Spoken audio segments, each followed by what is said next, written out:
Le Rwanda accueille le mondial de cyclisme du 21 au 28 septembre courant. Et pour en parler, nous avons le plaisir à la TV rwandaise d'accueillir M. David Lapartien.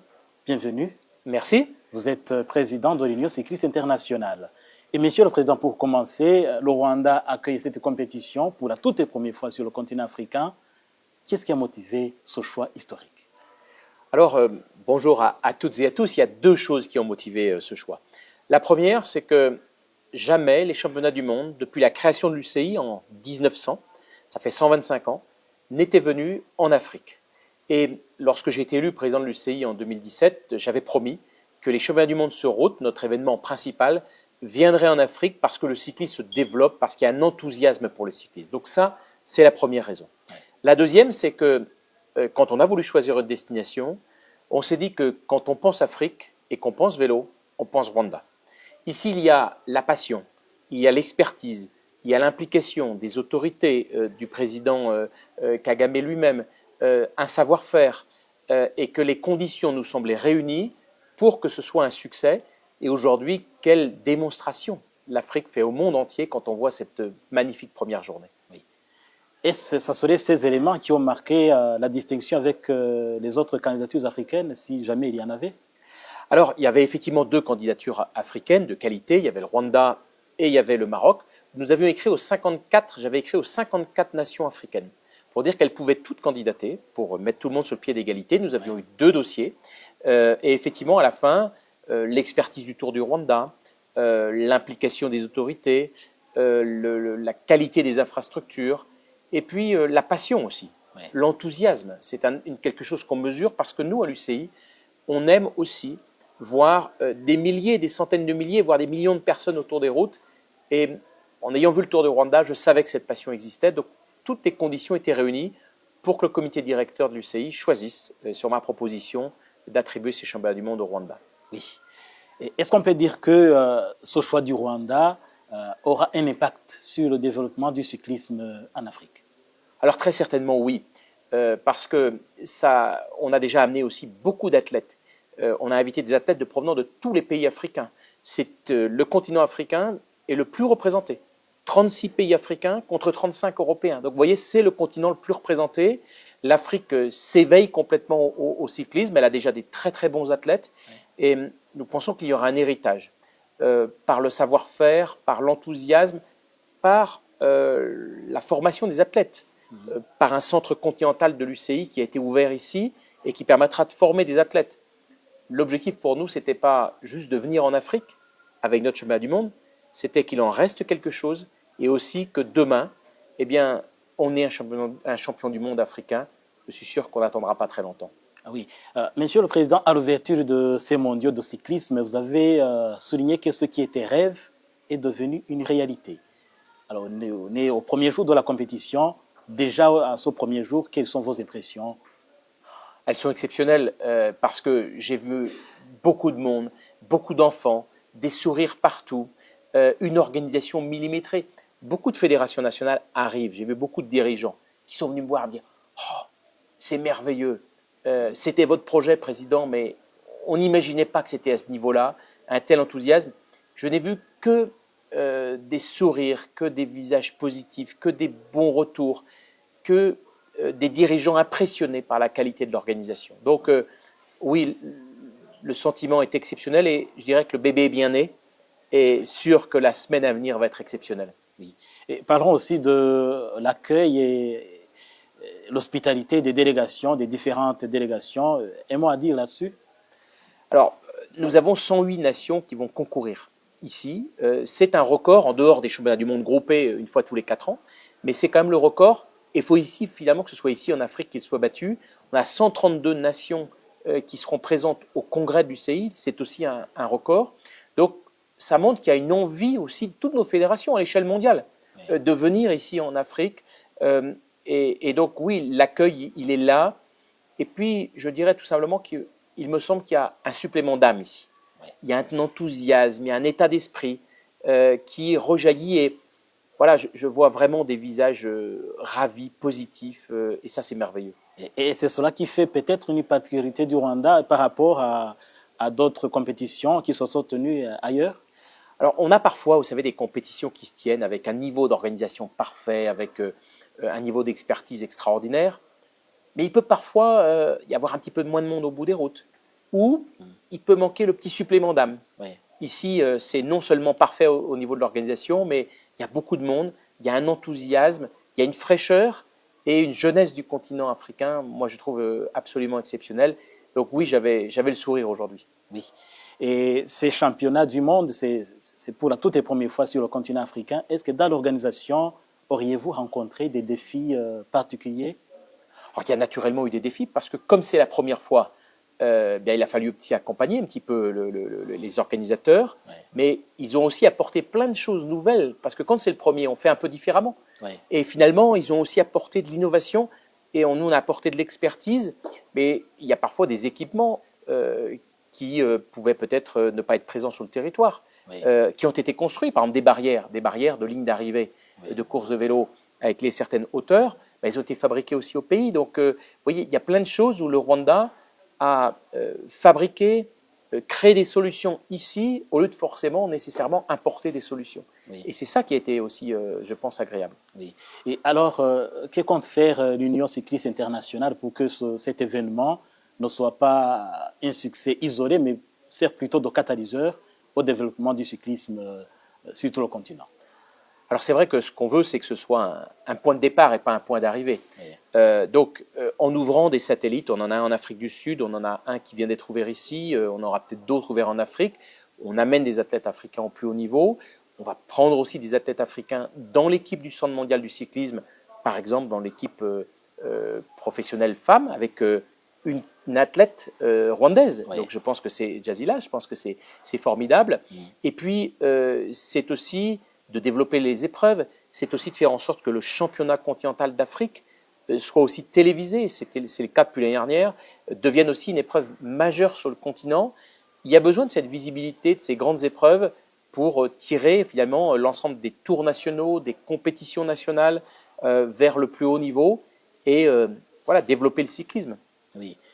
Alors, nous savons qu'avec ces mondiaux de cyclisme à Kigali, il y aura aussi l'Assemblée générale de l'UCI et vous êtes à nouveau candidat à la présidence. Et si vous êtes réélu, quels seront vos projets phares pour le développement du cyclisme en Afrique? Alors c'est vrai que jeudi se tiendra le congrès de l'UCI où j'essaierai de renouveler mon mandat, ce qui ne devrait pas être trop dur comme je suis le seul candidat, mais attendons quand même le verdict. Le verdict. Et j'ai la foi d'un débutant, c'est-à-dire que j'ai été élu il y a exactement 8 ans, jour pour jour aujourd'hui, président de l'UCI, mais j'ai toujours le même enthousiasme, la même passion. Et quand je vois tout ce qu'on a pu faire pour l'Afrique ou pour le développement du cyclisme dans le monde, en Océanie, dans les Caraïbes, dans plein de territoires, on a envie de continuer à développer le vélo. Et je suis convaincu que le vélo, c'est le sport du 21e siècle. Et un petit exemple, à la cérémonie d'ouverture, j'ai vu des jeunes Rwandais qui faisaient du cyclisme en salle, une discipline un peu plus confidentielle, très propre à certaines nations d'Asie et d'Europe. Et je me dis, voilà, ça arrive ici, donc c'est bien. Alors, avec cette expérience du Rwanda que vous avez réussi, comme vous l'avez dit, et quel message particulier souhaitez-vous adresser aux fédérations africaines, aux nations africaines, pour les encourager à accueillir les compétitions de grande envergure dans l'avenir? J'ai envie de leur dire, inspirez-vous du Rwanda, de la fédération rwandaise, de ce qu'ils ont pu faire ici, pour faire en sorte de structurer votre approche en matière de formation des athlètes, en matière de course, en matière de club, parce que le sommet de la pyramide ne sera haut que si la base est large. Ouais. Et il faut ne pas oublier les clubs à la base, les former, et donc c'est ce que nous faisons aujourd'hui. Donc j'ai envie de leur dire, impliquez-vous dans le développement du sport, et derrière, quand vous aurez une base solide, le haut de la pyramide sera haut et vous pourrez accueillir des grands événements. Oui. Et alors, Monsieur le Président, on voit que l'attrait des grands tours européens domine encore le cyclisme mondial aujourd'hui. Alors, quelle est la vision de l'Union cycliste internationale pour promouvoir justement les compétitions de haut niveau en Afrique qui puissent aussi attirer l'attention de ces stars mondiaux? Alors c'est vrai qu'aujourd'hui, le cyclisme est un sport de racines européennes. Le Tour de France, le Tour d'Italie, sont souvent les grandes classiques sont en Europe. Mais moi je porte ce message que nous devons être sur les 5 continents avec par exemple le World Tour au niveau de la route. Et lorsque j'ai rencontré son Excellence le président Kagame au mois de février, je lui ai dit que moi j'ai aussi un autre rêve après ces 15 jours, le Tour du Rwanda puisse peut-être passer au 2e niveau en Pro Series, et peut-être qu'on ait une épreuve du World Tour aussi ici.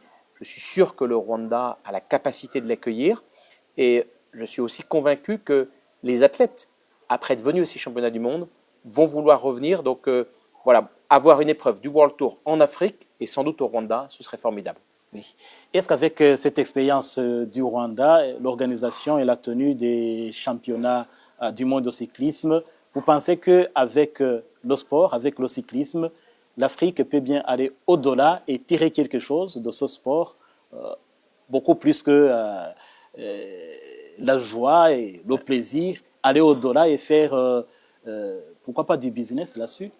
Je pense que ce serait souhaitable. Lorsque par exemple, j'ai rencontré aussi le président Kagame, il avait aussi cette vision de dire qu'un événement comme celui-ci est au service, bien sûr, de pouvoir montrer le pays, de pouvoir montrer les capacités organisées, de pouvoir fédérer, de pouvoir donner du bonheur aux gens, mais aussi comment il peut y avoir un héritage en termes d'économie, en termes de business.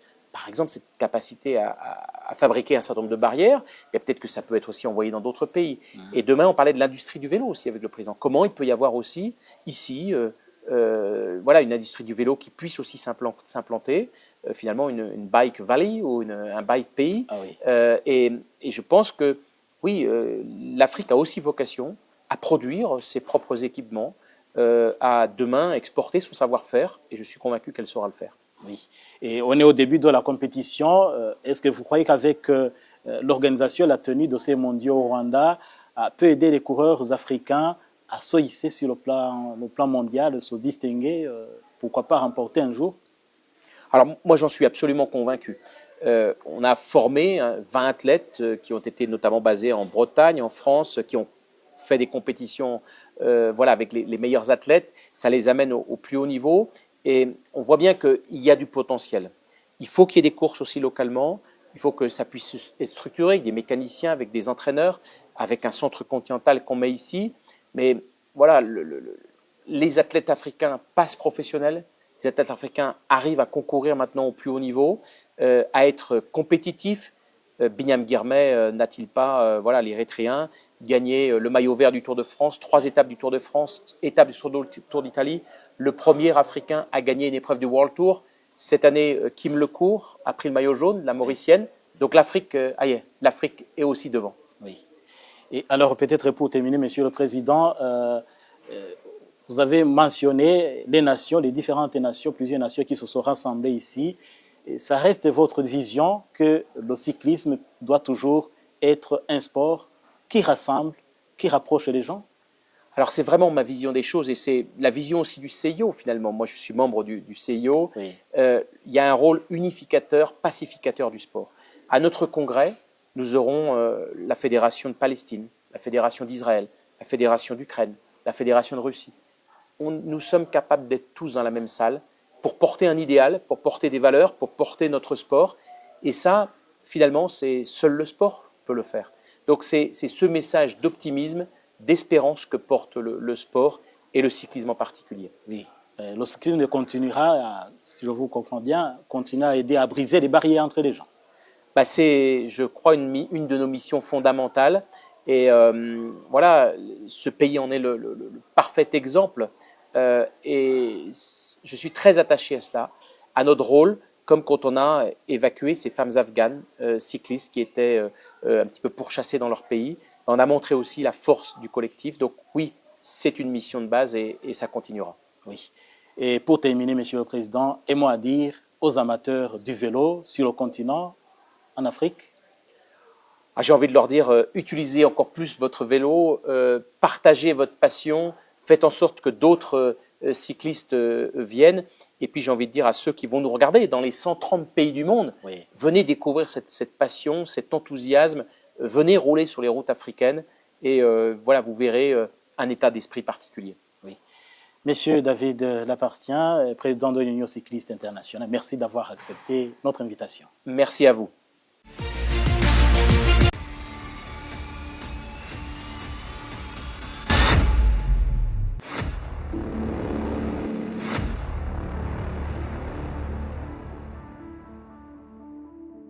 Usisahau kusubscribe, like, kushare na kucomment. Baada ya kusubscribe, bonyeza alama ya kengele ili kupata taarifa kwa kila video inayopanda online.